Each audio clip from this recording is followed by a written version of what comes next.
bara idan an sha ruwa sai in baka amsa. Yanzu ciki na ciwo yake.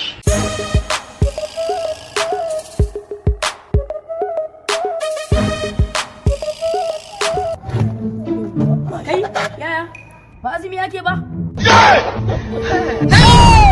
Na manta wallahi. Dan lokaci kani na kaji? Zuwa.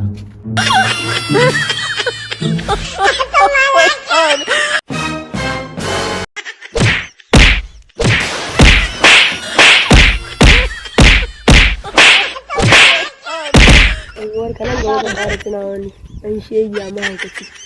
Allah zai shayar da ni a mahaukaci. Wallahi, bugun da biyar ne a mu kafar. Ku danna mana subscribe da alamar ƙararrawa a tashar mu ta Real